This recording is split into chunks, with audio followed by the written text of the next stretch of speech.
Assalamualaikum warahmatullahi wabarakatuh. Tapi pun beberapa hari lagi kita akan menyambut Hari Raya Idul Fitri. Kita sadari bersama bahwa Idul Fitri pada tahun ini akan sangat berbeda dengan Idul Fitri pada tahun sebelumnya. Pandemi COVID-19 saat ini perlu kita cegah dan waspadai. Untuk itu, dalam upaya kita memutus mata rantai penularan virus COVID-19, saya menghimbau kepada Bupati dan Wali Kota serta umat Muslim di Provinsi Lampung untuk kita tidak melaksanakan sholat Idul Fitri di masjid atau tanah lapang. Cukup kita laksanakan di rumah saja bersama keluarga. Semoga Allah Subhanahu wa Ta'ala memberikan kita kesehatan dan menerima ibadah kita. Amin. Wassalamualaikum warahmatullahi wabarakatuh. Bismillahirrahmanirrahim. Assalamualaikum warahmatullahi wabarakatuh. Bapak Ibu Saudara, meskipun dalam keadaan apapun kita tetap bisa melakukan ibadah-ibadah sebagaimana biasa, termasuk pelaksanaan sholat Idul Fitri. Untuk dimaklumi bahwa sholat Idul Fitri untuk pertama kali dilakukan oleh Rasulullah SAW, yaitu tahun kedua Hijriyah. Sholat Idul Fitri hukumnya sunnah muakkadah, yaitu ibadah sunnah yang sangat dianjurkan. Bila kita laksanakan berpahala, tapi seandainya kita tidak melaksanakan tidak berdosa.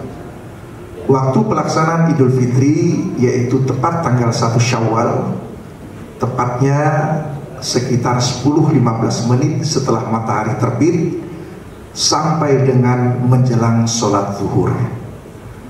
Biasanya pelaksanaan sholat Idul Fitri dilakukan di masjid atau di lapangan, namun dalam kondisi tertentu diperbolehkan untuk melakukan sholat Idul Fitri di rumah. Sebagai contoh, seandainya kita terlambat mengikuti sholat di masjid atau di lapangan, kita boleh melakukan sholat di rumah. Apalagi dalam kondisi yang sama-sama kita maklumi sekarang ini, di mana sedang diberlakukan larangan, yaitu physical distancing. Kita diminta untuk menjaga jarak. Bapak Ibu Saudara, pelaksanaan sholat Idul Fitri tidak diawali dengan azan dan qomat. Dan melakukan sholat Idul Fitri itu sama dengan melakukan sholat sunnah 2 rakaat umumnya, hanya saja ada tambahan. Setelah kita melakukan takbiratul ihram Allahu Akbar, kita disunnahkan untuk melakukan 7 kali takbir. Allahu Akbar, Allahu Akbar, Allahu Akbar, dan seterusnya. Di celah-celah takbir itu kita membaca Subhanallah walhamdulillah wa la ilaha illallah Allahu Akbar. Kemudian dilanjutkan dengan membaca surat Al-Fatihah, membaca surat, ruku, dan seterusnya.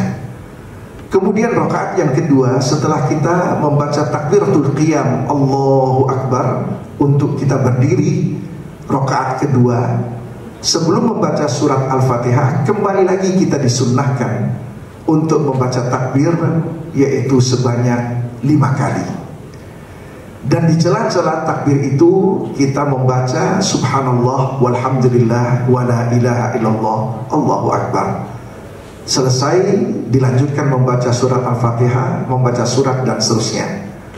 Bapak Ibu Saudara, seandainya kita lupa untuk membaca takbir-takbir tersebut, maka hukumnya tetap sah, tidak perlu kita mengulangi kembali pelaksanaan sholat Idul Fitri itu. Bapak Ibu Saudara, seandainya kita sholat Idul Fitri di rumah sendiri, itu tidak diminta untuk dilakukan khutbah.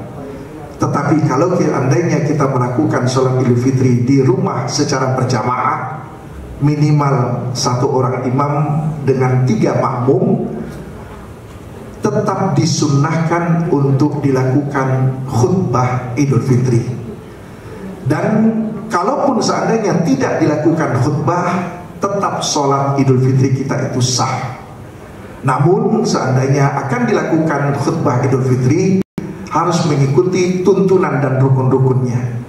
Yang pertama, bahwa khutbah Idul Fitri itu tidak dibuka dengan ucapan salam dan juga tidak ditutup dengan salam.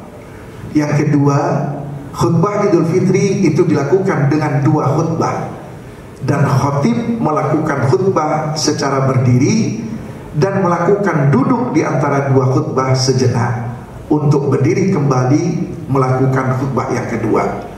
Yang ketiga, khutbah pertama diawali dengan 9 kali takbir, sedangkan khutbah yang kedua diawali dengan 7 kali takbir. Adapun isi khutbah yang pertama dan yang kedua kita awali dengan memuji Allah, alhamdulillah. Kemudian kita bersalawat kepada Nabi, assalatu wassalamu ala rasulillah. Kemudian yang ketiga, wasiat takwa, usikum wa nafsi bitaqwallah. Kemudian yang keempat, pada khutbah yang pertama kita mengutip ayat-ayat Al-Quran ataukah surat Al-Quran. Kemudian yang kelima, pada khutbah yang kedua kita menutup doa bagi umat Islam, minimal Allahumma ghafir lil muslimina wal muslimat. Demikianlah tuntunan praktis tata cara kita melakukan sholat Idul Fitri di rumah yang dilanjutkan dengan khutbah Idul Fitri. Semoga Allah subhanahu wa ta'ala memberikan hidayah dan taufiknya kepada kita. Wassalamualaikum warahmatullahi wabarakatuh.